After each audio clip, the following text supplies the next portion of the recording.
सो hello बच्चों, welcome back to our channel. बच्चा, बहुत ही इंटरेस्टिंग सेशन है आपके लिए। इस सेशन के अंदर हम लोग एक complex pre charge capacitor in your RC circuit के सवाल को उठाएंगे और उसके माध्यम से हम लोग उसको सॉल्व करने का कोशिश करेंगे, जिसके थ्रू हम लोग कम से कम 2 से 3 अप्रोच के ऊपर काम करने वाले हैं। उसमें से एक अप्रोच आपका थेवेनिन्स थ्योरम भी होने वाला है, लेकिन आई ऑलवेज रिकमेंड कि भैया इसके ऊपर अपने को 100% डिपेंड नहीं करना है। तो इस प्रकार के सवाल को स्क्रैच से, यानी एकदम बेसिक से हम कैसे ट्रांजिएंट इक्वेशन तक पहुंच सकते हैं, हम लोग उसको भी यहां पर देखने वाले हैं। तो आप इस सवाल को, ये सवाल हालांकि आप लोगों ने ही मुझ तक पहुंचाया था अपने डाउट के माध्यम पे, तो आप इस सवाल को देखिएगा, पॉज करके आप 2-3 तरीके से इसको अप्रोच कीजिएगा। स्क्रैच से आप इसका इक्वेशन लाने का कोशिश कीजिएगा, because that is going to build your confidence over here. और अगर आप इस प्रकार के सवाल को अच्छे से डिटेल में प्रॉपर तरीके से अगर समझते हैं, तो आप इसके कोई भी वेरिएशन हो, आरसी हो, एलआर हो, आप उसको हैंडल कर सकते हैं। सवाल यहां आपके सामने है, आप सवाल को देखिए, वीडियो को पॉज कीजिए, खुद से एक बार ट्राई कीजिए। देखिए, एक तो होता है भैया ऑप्शन एलिमिनेशन, हम अभी उसके ऊपर डिपेंड नहीं करा रहे हैं। क्या तो आप थेवेनिन अगर जानते हैं तो उसका अप्लाई कीजिए, हालांकि उसके अंदर इस पर्टिकुलर सवाल की वैरायटी में आपको कम से कम 2 से 3 चीजें याद होनी चाहिए, या फिर आप इसको एकदम स्क्रैच से सॉल्व कीजिए। ठीक है, चलिए शुरू करते हैं। Make sure to hit the like button, और आपका जो भी यहां से लर्निंग होता है नीचे आप बेटा जरूर से कमेंट कीजिएगा। Circuit in the figure is at steady state before the switch opens at t equals to 0. ये जो आपका स्विच है ना, ये आपको क्लोज्ड था, और जब ये स्विच आपको क्लोज्ड है तो सर्किट आपको स्टेडी स्टेट अचीव कर चुका है। Find the current IT for t more than 0, for t more than 0, यानी कि इस वाले ब्रांच में हमसे करंट पूछ रहा है as a function of time over here. कब? आफ्टर t इक्वल्स टू 0, यानी कि समय शून्य पर आपने इस स्विच को है ना ओपन भी कर दिया है। क्लियर बात है सर? अच्छा, अब देखिए कैसे सवाल को हम लोग अप्रोच कर सकते हैं। सबसे पहले है ना, इसके अंदर थोड़ा सा डीप डाइव करते हैं। समय शून्य से पहले, यानी कि जब ये ब्रांच आपको क्लोज्ड था, एक बार के लिए सपोज कीजिए कि आपका ये ब्रांच जो है बेटा एकदम क्लोज्ड है। एक काम करते, थोड़ा सा इसका नया फिगर लेते हैं, थोड़ा सा बिगर पिक्चर लेते हैं इसका हम लोग। तो अभी आप मान के चलिए कि आपका ये जो ब्रांच है वो क्लोज्ड है, हम समय शून्य से पहले की बात कर रहे हैं, और सिस्टम आपको स्टेडी स्टेट अचीव कर चुका है। इस सिचुएशन में तुमको साफ साफ दिख रहा है कि भैया ये जो 6 वोल्ट है, it is completely across the 2 microfarad, right? And at the same time if I ask you over here, अगर मैं आपसे पूछूं कि भैया इस वाले ब्रांच में करंट कितना है, इसमें करंट कितना है, इसमें करंट कितना है, ये सब तुम आसानी से सॉल्व कर सकता है। तो अगर मैं आपसे पूछूं कि भैया 2 माइक्रोफैरड के अक्रॉस आपको पोटेंशियल डिफरेंस क्या है, तो आप कहोगे कि सर 6 वोल्ट है। सही बात है सर, बहुत बढ़िया है सर। और इस कैपेसिटर पे जो आपको चार्ज है इस समय, that is going to be your C into V, यानी कि आप इसको बोल सकते हो 12 माइक्रोकूलम। अच्छा है, अब आपने क्या किया, आपने इस ब्रांच को ओपन कर दिया। अगर तुमने इस ब्रांच को ओपन कर दिया तो पहली बात तो इस वाले सेक्शन को हम हटा देते हैं, इसकी कोई जरूरत नहीं है अब अपने को, है ना, क्योंकि वो अब सर्किट का हिस्सा ही नहीं है। अब ये मेरा एक्चुअल क्वेश्चन है कि समय शून्य पर आपको ये सिचुएशन था, और समय शून्य पर कैपेसिटर पे अभी चार्ज कितना है, 12 माइक्रोकूलम। तो अभी इसके ऊपर चार्ज आपको ये वाला है Q और माइनस Q, और समय शून्य पर इस पे अगर 12 माइक्रोकूलम चार्ज है, यानी कि हम कह सकते हैं कि भैया इस वाले कैपेसिटर के अक्रॉस अभी आपको 12/2 यानी कि 6 का पोटेंशियल डिफरेंस है। एक काम करो, इस वाले ब्रांच में करंट कितना है वो डिटरमाइन कर लो, सॉल्व करो ना, थोड़ा सा अच्छा सा एनालिसिस करते हैं अपने। तो अगर इसके अक्रॉस अपना पोटेंशियल डिफरेंस 6 वोल्ट का है, इसको अगर मैं शून्य बोल दूं तो इसको मैं 6 बोल पाऊंगा, ये भी मेरा शून्य है, ये भी मेरा शून्य है, दिस इज ऑल्सो 8। इस वाले ब्रांच को, इस वाले नोड को हम लोग x बोल देते हैं। ठीक है, अच्छा, ये कब का सिचुएशन है, समय शून्य का सिचुएशन है ये। इसमें आपका करंट कितना होगा, ये x पता कर लो ना, यहां पे लगाओ अपना KCL, इधर करंट और इधर करंट का सम 0 कर दो, तो आप यहां पर लिख सकते हो बेटा x minus 8/60 plus x minus 6, right, x minus 6/30 plus x minus 0/60। This is going to be your 0, ठीक है। अब दोनों तरफ 60 से मल्टीप्लाई कर दो, तो ऐसा करने पे ये इतना हो जाएगा, this is going to be your 2x minus 12 plus your x is equal to 0। तो यहां से आपको दिख रहा है कि 4x इज इक्वल टू 20, यानी कि x की वैल्यू आपको बेटा 5 निकल के आ रही है। क्लियर है? अच्छा, अगर x की वैल्यू 5 है तो हमको दिखना चाहिए कि भैया ये जो करंट होगा, that current is going to be 5 minus 0 upon 60। 5 अरे 5 अपॉन 60, और ये देखो आपको 60 है किलो ओम में, यानी ये जो करंट आपको आ रहा है ना, ये आपको आ रहा है मिली एम्पियर में। अगर मैं इसको माइक्रो एम्पियर में कन्वर्ट कर दूं तो आप इस प्रकार से यहां पर मल्टीप्लाई करोगे तो भैया आपका शून्य से शून्य यहां पर चला जाएगा, this will become your 3 and this will become your 50 over here. ठीक है, अच्छा, तो आपको क्या करंट निकल के आ रहा है, 250 upon 3 and this would become how much, 3 8 24 83.33 micro ampere something.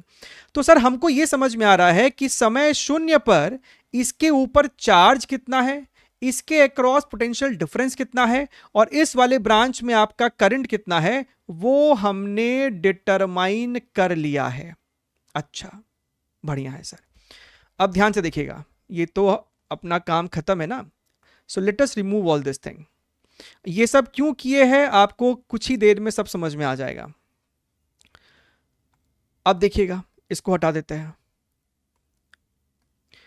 अब ये बताओ कि भैया स्टेडी स्टेट, ये तो है कहानी शून्य की, जब ये सर्किट आपको स्टेडी स्टेट अचीव कर गया है तब हमारे को इस वाले ब्रांच में करंट कितना है पता कर सकते हैं ना। जब ये सर्किट आपको स्टेडी स्टेट अचीव करेगा, this capacitor will behave like a open circuit, यानी कि भैया इसके थ्रू आपको कोई भी करंट नहीं फ्लो करने वाला है। तो फिलहाल के लिए ऐसे ड्रॉ कर सकते हैं, यानी कि आपको करंट बस इसी में घूम रहा होगा। तो भैया ये 60 और 60 मेरे को सीरीज में आ जाएगा, विच इज योर 120। तो भैया t टेंडिंग टू, यहां पर लिखते हैं हम लोग कि t टेंडिंग टू इंफिनिटी पे आपका जो करंट होगा इस वाले ब्रांच में, that is going to be your 8 upon 120। ये आपको मिली एम्पियर है। This is your 420 42, this is your 2/30, यानी कि 2 इंटू 1000 कर रहे हैं ताकि हम लोग माइक्रो एम्पियर में निकाल सके चीजों को। क्यों कर रहे हैं हम लोग ऐसा, क्योंकि हमें माइक्रो एम्पियर यहां पे दे रखा है। तो आपने इसको मल्टीप्लाई किया, 200/3 कितना हो जाएगा, ये आपको हो जाएगा 66.7 माइक्रो एम्पियर, और ये मेरे को करंट हो जाएगा t टेंडिंग टू इंफिनिटी पे। अच्छा, अब तुमको है ना, देखो एक तरीका तो ये हो गया कि अगर एग्जाम में ऐसे सवाल को सॉल्व करते हो जहां पे आपको इक्वेशन को बस पहचानना है तो ऐसे कर सकते हैं। आप यहां पर t को इंफिनिटी सब्स्टिट्यूट करो। आप जब t को इंफिनिटी सब्स्टिट्यूट करोगे तो ये टर्म तुम्हारे को 0 हो जाएगा, बचेगा 66.7 जो कि अपने को आना चाहिए। और अगर मैं इस t को 0 सब्स्टिट्यूट कर दूं तो ये टर्म आपको 1 हो जाएगा। सो व्हाट इज 66.7 प्लस 16.7, साथ साथ आपका 14 4, ये आपको 6 6 12 13, और ये आपको हो जाएगा 83.4 micro ampere, which is basically 83.33, ये आपको आ रहा है। तो इसके हिसाब से मेरा ऑप्शन नंबर ए जो है बैठ जाएगा, बाकी आपको किसी ऑप्शन में काम नहीं बैठने वाला है ना। समय शून्य पर करंट इतना आना चाहिए था, टी टेंडिंग टू इंफिनिटी पे करंट इतना आना चाहिए था। तो इस प्रकार से भी आप इस सवाल को हैंडल कर सकते थे। एक तो हो गया ये तरीका, लेकिन हम जानते हैं कि अपने को सर इसको और थोड़ा बेसिक से सीखने का मन है कि हमको ये इक्वेशन को प्रॉपर निकालना है, डिराइव करना है। अब आते हैं बेटा हम लोग थोड़े से थेवेनिन वाले अप्रोच पे। अगर तुमने हमारा आरसी सर्किट का जो एक चार्जिंग डिस्चार्जिंग का एक डेडिकेटेड वीडियो है अपने चैनल पे पीएचडी सीरीज के अंदर, तो उसमें हालांकि वो शब्द थेवेनिन का इस्तेमाल नहीं किया गया, उसको एज अ शॉर्ट ट्रिक वहां पर प्रेजेंट किया गया है, लेकिन उसका इस्तेमाल यहां कर सकते हैं। लेकिन इस सवाल में प्रॉब्लम यह है कि भैया समय शून्य पर इस वाले कैपेसिटर के पास पहले से ही एक पोटेंशियल डिफरेंस है, राइट, जो जनरली नहीं हुआ करता है। इसके अक्रॉस पहले से ही एक पोटेंशियल डिफरेंस है यहां पर। अच्छा, सबसे पहले कि इस सर्किट का आप निकालो आर इक्विवेलेंट, तभी तो हम टाइम कांस्टेंट निकाल पाएंगे। आप समझिए, इसके अक्रॉस किसी भी जनरल टाइम t पर जो आपको पोटेंशियल डिफरेंस होगा that is being given by this particular equation जो अभी हम यहां पर लिखने जा रहे हैं। ठीक है, थेवेनिन्स थ्योरम में आपको दो तीन चीजें ध्यान रखनी पड़ती है, उसमें से ये वाला एक चीज है, अगर ये कैपेसिटर आपको पहले से ही प्रीचार्ज था, आपको किन किन बातों का ध्यान रखना है, तो इसके अक्रॉस जो आपका पोटेंशियल डिफरेंस होगा बेटा that is going to be V is equal to इसके across potential difference at t tending to infinity plus vc at t equals to 0 minus vc at t tending to infinity e to the power minus t by tau। Generally आपके जीवन में ये वाला term नहीं हुआ करता था, ये वाला टर्म आपके लाइफ में जीरो हुआ करता था, तो तुम ध्यान में देखो, तुम ये वाला टर्म कॉमन लेते तो तुमको ये निकल के आ जाता 1 minus e to the power minus t by tau, जो कि आप जानते हो कि भैया कैपेसिटर के अक्रॉस क्या आपको होता है potential difference at any general time T. लेकिन अगर ये आपको पहले से ही थोड़ा सा भी प्रीचार्ज है तो फिर हमें इस इक्वेशन का इस्तेमाल करना है। अब इस इक्वेशन में अगर तुम ध्यान से देखो तो तुमको पता है ना कि what is potential difference across the capacitor at t tending to infinity, वो भी तुम निकाल सकते थे। कैसे सर? बड़ा सिंपल सी बात है भैया, समय इंफिनिटी पे ये आपको हो गया है ओपन सर्किट, तो जो भी करंट है वो इसके अंदर है, राइट। और अपने को करंट भी निकालने की जरूरत नहीं है, ये जो 8 वोल्ट है उसका इक्वल बंटवारा होगा 60 और 60 के अक्रॉस, यानी कि इसके अक्रॉस भी तुमको हो जाएगा 4 वोल्ट। और भैया ये 4 वोल्ट अगर 60 किलो ओम के अक्रॉस है तो यही 4 वोल्ट हमको इस कैपेसिटर के अक्रॉस भी होगा स्टेडी स्टेट में, क्योंकि स्टेडी स्टेट में इस वाले के थ्रू आपको कोई करंट नहीं है, तो जो भी इन दो टर्मिनल के अक्रॉस पोटेंशियल डिफरेंस होगा वही इन दो टर्मिनल के अक्रॉस भी होगा। तो हमको ये पता चल गया है कि भैया टी टेंडिंग टू इंफिनिटी पे इसके अक्रॉस पोटेंशियल डिफरेंस है आपका बेटा 4। अच्छा, what is VC at t equals to 0, वो हमने ऑलरेडी पहले से सॉल्व किया हुआ है, जो कि हमारा 6 है, 6 minus 4 e to the power minus t by tau, this is your 4 plus 2 e to the power minus t by tau. अब सवाल उठता है कि सर ये मेरा टाइम कांस्टेंट कितना है, तो वो भी आप थेवेनिन्स थ्योरम से निकाल सकते हैं। तो उसके लिए हम लोग क्या करते हैं, उसके लिए हम लोग आपको इस कैपेसिटर के अक्रॉस निकालना है, तो इस कैपेसिटर को आप इस प्रकार से ओपन कर दे और आप इन दो टर्मिनल के अक्रॉस निकाल लीजिए what is your R equivalent. लेकिन जहां जहां बैटरी होगा उसको आप शॉर्ट सर्किट कर देंगे, यानी कि आप इसको एक प्लेन वायर से रिप्लेस कर देंगे just for finding your R equivalent. तो इसको भी एक प्लेन वायर से हमने कर दिया है। अब ये 60 आपको पैरेलल में है तो 30 हो गया, और वो 30 और ये 30 आपको सीरीज में है तो वापस से आपका 60 हो गया। तो तुमको दिखाई दे रहा है कि your R equivalent is your 60 kilo ohms. अच्छा, इसको वापस ले आइए, इसको वापस ले आइए। तो भैया आपका टाइम कांस्टेंट हो जाएगा R equivalent into C. R equivalent is 60 into 10 to the power 3 and your C is 2 into 10 to the power minus 6, यानी कि भैया 120 into 10 to the power minus 3 या फिर 120 मिली सेकेंड, जो कि तुमको दिख रहा होगा कि भैया हर जगह आपको 120 मिली सेकेंड दे रखा है। यानी कि आपको यह पता चल गया कि भैया this is your T by 120। अभी स्क्रैच वाला मेथड भी दिखाएंगे, एकदम स्क्रैच से, कोई शॉर्ट ट्रिक कुछ भी नहीं। तो ये हमको हो गया है कि भैया इसके अक्रॉस पोटेंशियल डिफरेंस क्या है किसी भी जनरल टाइम टी पर। अच्छा, लेकिन हमको ये नहीं चाहिए था, हमको चाहिए what is the current across this 60 ohm, current through this 60 ohm किसी जनरल टाइम टी पे। तो वो अब यहां से अपने निकाल सकते हैं, कैलकुलेट कर सकते हैं। कैसे कर सकते हैं सर? ध्यान से देखिएगा बेटा।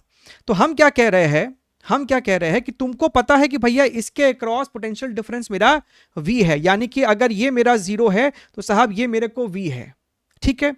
ये 0 है, ये 0 है, ये मेरे को 8 है, ये हमको पता नहीं, इसको हमने x मान लिया है। तो आप फिर से x in terms of V तो सॉल्व कर ही सकते हो, फिर से निकाल लो, इधर करंट गया, इधर करंट गया, इधर करंट गया, सबका सम अपने को 0 होना चाहिए। तो यहां पे आपको हो जाएगा x minus 8 upon 60 plus x minus V upon 30 x minus 0 upon 60 is equal to 0। आप यहां पर दोनों तरफ 60 से मल्टीप्लाई कर दो, तो ये आपको हो जाएगा x minus 80 plus 2x minus 2v plus x is equal to 0। तो यहां से तुमको दिखाई दे रहा है कि भैया 4x is equal to your 2v plus 80। Sorry, 80 कहां से आ गया भाई साहब, 80 कहां से आ गया? मरते मरते बचे अपने, ये आपको 8 है, तो ये आपको हो जाएगा 2v प्लस 8, यानी कि x is equal to your v by 2 plus your 2, यानी कि x इज इक्वल टू, ये अपना v है ना, इसको 2 से डिवाइड करो, इस वाले v को 2 से डिवाइड करोगे तो कितना आएगा, 2 plus e to the power minus t by 120 plus your 2। तो आपको देखिए यहां से निकल कर आ गया है, इसको हटाइए, रिमूव ऑल दिस, आपको यहां से पता चल गया है कि आपका x है overall 4 plus e to the power minus इतना, ठीक है। तो भैया ये करंट कितना हो जाएगा, x बाई 60, और 60 क्या है देखो किलो ओम में है, तो इसको 60 से डिवाइड कर दो, तो 4 upon 60 1 by 60 e to the power इतना। अब ये जो तुमको करंट है ना, ये तुमको करंट है बेटा मिली एम्पियर में। क्यों मिली एम्पियर में, क्योंकि 60 आपका किलो ओम्स में था। तो अगर इसको माइक्रो एम्पियर में कन्वर्ट करना है तो आपको 1000 से मल्टीप्लाई करना चाहिए, तब जाके ये माइक्रो एम्पियर में तब्दील होगा। अब अगर हम और ध्यान से देखिए तो आपका ये मरेगा, this is how much 200/3 which is 66.7 plus इसको मारो 50/3 यानी कि 16.7 e to the power this much. देखिए हूबहू आपको यहां पर निकल कर आ गया है। एक ये आपका अप्रोच है, ठीक है, बट यही है कि आपको इसमें फिर ये वाला चीज याद रहना चाहिए। क्लियर मेरी बात? अच्छा, अब आते हैं हम लोग सबसे बेसिक, सबसे फंडामेंटल अप्रोच, यानी कि स्क्रैच से हम इस पूरे इक्वेशन को डिराइव करने का प्रयास करेंगे। और ये भी आपको आना चाहिए। The more multiple approaches you know, the more confident you would feel. ठीक है, इसका भी कोई काम नहीं है, इन सब का कोई काम नहीं है, हटाइए इसको। देखिए अपने को फिलहाल बस इतना ही रिक्वायरमेंट है, अपने को बस इतना ही रिक्वायरमेंट है कि भैया समय शून्य पर कैपेसिटर पे क्या चार्ज था। सुनिएगा मेरी बात को, समय शून्य पर कैपेसिटर पे जो चार्ज है वो इतना है, t इक्वल्स टू 0 पे ये कहानी है। और t टेंडिंग टू इंफिनिटी पे कैपेसिटर पे कितना चार्ज है। अभी ना हमने आपको दिखाया था कि भैया t टेंडिंग टू इंफिनिटी पे ये आपको ओपन सर्किट हो जाएगा, तो 8 वोल्ट का इक्वल बंटवारा होगा। इसके पास भी 4 है, इसके पास भी 4 है, यानी इसके पास भी 4 है। ठीक है, इसका मतलब 4 इंटू 2 8 माइक्रोकूलम, तो कैपेसिटर पे चार्ज है 8 माइक्रोकूलम। सो बेसिकली हो क्या रहा है, जैसे ही तुमने समय शून्य क्रिएट किया, तुमने यहां पे जो भी आपको स्विच था तुमने उसको ओपन कर दिया, उस समय इसके पास 12 माइक्रोकूलम था, लेकिन ये 12 माइक्रोकूलम घटते घटते अल्टीमेटली 8 माइक्रोकूलम होने वाला है। सो बेसिकली आपको ये कैपेसिटर है ना चार्ज नहीं हो रहा है, ये कैपेसिटर आपको डिस्चार्ज हो रहा है। ये जो अप्रोच है ना, इससे तुमको इसकी आत्मा समझ में आती है कि रियलिटी में चल क्या रहा था यहां पर। अच्छा, तो हम कह रहे हैं किसी भी जनरल टाइम t के लिए आप इस सर्किट में चार्जेस और करंट को डिनोट करो। तो मान लेते हैं इस पे चार्ज आपको q है, यहां आपको माइनस q है, यहां से आपको करंट i1 जा रहा है। सपोज कीजिए कि साहब यहां पर आपको करंट i2 है, तो यहां वाले पे करंट आपको हो जाएगा i1 प्लस i2। ठीक बात है सर। आपको अगर q as a function of time चाहिए तो तुमको सबसे पहले i1 और q में रिलेशन चाहिए, तभी तुम i1 को dq by dt के हिसाब से लिखते हो, and not exactly dq by dt, it is going to be minus dq by dt, because यहां पर q आपको डिक्रीजिंग है। ठीक बात है सर। अच्छा, तो भैया आप क्या करोगे, एक बार तुम इस वाले लूप में गोल घूम जाओ, इस वाले लूप में तुम गोल घूम जाओ। आई होप आपको लूप में घूमना आता है। तो यहां पर जब आप घूम रहे हो, इसके अक्रॉस आपको प्लस माइनस है ना, तो यहां पर आप लिखोगे 60 इंटू i2, और हम लोग इसको किलो ओम में छोड़ रहे हैं, यानी जो भी करंट आएगा वो आपको मिली एम्पियर में आएगा। तो ये आपका हो गया इतना। यहां पर जब लिखोगे तो अगेन प्लस माइनस है, तो आप यहां पर लिखोगे 60 इंटू i1 प्लस 60 into i2 is equal to your 8। ठीक है, देखिए हम उम्मीद कर रहे हैं कि आपको सर्किट में गोल घूमना आता है ना, इतना हम मान के चल सकते हैं जीवन में आपके साथ। तो अगर हम ध्यान से देखें तो ये आपको बेसिकली है 120 i2 है ना, 120 i2, यानी कि हम इसको लिख सकते थे 60 i2 plus 30 i1 is equal to 4। एक इक्वेशन तुम और यहां पर बेटा लिख लो और आप इस वाले सर्किट में गोल घूम जाइए, है ना। ऐसे घूमना है तो ऐसे घूम जाओ। अगर तुम ऐसे घूम रहे हो तो भैया ये प्लस है ये माइनस है, ये प्लस है ये माइनस है, तो जब ऐसे घूम रहे थे तो 30 इंटू I1 लिखते तुम, 30 इंटू I1, 60 इंटू I1 प्लस 60 इंटू I2। तुम यहां से ऐसे आ रहे थे, तुमको मिला ये वाला, this is equal to your Q by C, तो C की जगह हम यहां पर 2 लिख देंगे। अच्छा, बढ़िया है साहब। अगर तुम ध्यान से देखो तो भैया ये 90 I1 प्लस 60 I2, और 60 I2 को क्या लिख सकते थे, 4 minus 30 I1 is equal to your Q by 2। अगर तुम और ध्यान से देखो तो तुमको दिख रहा है कि 60 इंटू I1, और I1 को तुम लिख सकता है minus d q by d t, minus d q by d t, and this is going to be your Q, ये उधर जाएगा ना, so Q minus 8 upon your 2। ठीक है, अच्छा बढ़िया है साहब। तो अगर हम ध्यान से देखें, अब हमको इंटीग्रेशन करने के लायक हम हो रहे हैं। इसको अगर डिनोमिनेटर में ले आओ तो Q minus 8 is equal to, ये आपको हो जाएगा dt, और ये आपको हो जाएगा 120 with a negative sign over here. आप इसको मारिए इंटीग्रेट, समय शून्य पर ऑलरेडी इस पे जो चार्ज है that is going to be और 12, और किसी जनरल टाइम t पर जो चार्ज है वो आपको q हो जाएगा। आपने इसको किया इंटीग्रेट, log q माइनस 8 आएगा, आप लिमिट लगाओगे, फिर log a बाई बी वाला फॉर्मूला लग जाएगा। ये सब तो बहुत बार कर चुके हैं जीवन में। तो q माइनस 8 अपॉन q की जगह 12 पुट करेगा, तो 12 माइनस 8 कितना होगा, 4। This is going to be your minus t by 120। देख रहे हो, बिना कोई टाइम कांस्टेंट सॉल्व किए 120 आ रहा है, जो कि हमको चाहिए। इसी को बोलते हैं कि भैया आपका ये अप्रोच का मतलब है कि आपका फंडामेंटल एक्सट्रीमली क्लियर है। यहां पर कोई भी प्रकार का सवाल हो आप नहीं फंसोगे, फिर LR हो, कुछ भी हो आपके पास जीवन में। इसका बेस मेरे पास E है, ठीक है, तो ये आपको हो जाएगा Q इज इक्वल टू, ये उधर जाएगा ना, so 8 plus 4 e to the power minus t by 120। ठीक है, बढ़िया है। अब देखिए वापस से वही कहानी हो गई है। आपको Q आ गया, मतलब इसके अक्रॉस का तुमको V आ गया। अभी जो हमने दिखाया था थेवेनिन वाले में, आपको अगर Q आ गया, यानी कि क्या, तो देखो Q को डिफरेंशिएट करके I1 निकाल लो, I1 is minus d q by d T, I1 निकाल लो, फिर इस वाले इक्वेशन से I1 पुट करके I2 निकाल लो, और ये वाला करंट है I1 प्लस I2, क्या तो वैसे कर लो, या फिर इस वाले पोटेंशियल, इस वाले कैपेसिटर के अक्रॉस पोटेंशियल डिफरेंस हो जाएगा Q बाई 2, यानी कि इसको 2 से डिवाइड कर दोगे तो भैया 4 plus 2 e to the power minus इतना, तो ये हमको हो जाएगा potential difference across this terminal over here. ठीक है, फिर से वही कहानी कर लो कि भैया ये 0 है, क्या अभी हमने कुछ देर पहले जो कहानी की थी कि आपका 0 है, ये V है, ये मेरे को X है, ये मेरे को 8 है, ये 0 है, ये 0 है ना, याद आ रहा है आपको? अरे बोलो, भूल भला गए क्या,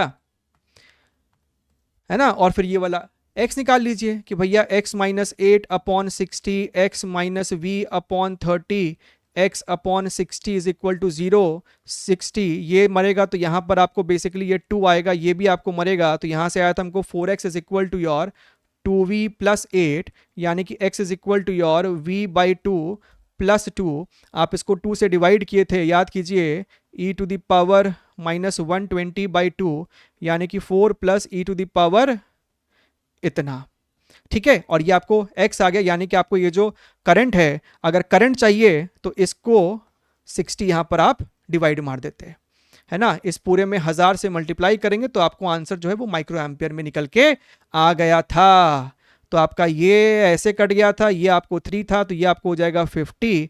सो 50 into 40 was 200 by 3 which was your 66.7, and 50 by 3 was 16.7 e to the power minus this much. तो कुछ भी कर लो, सेम आंसर निकल के आएगा। समझ में आया?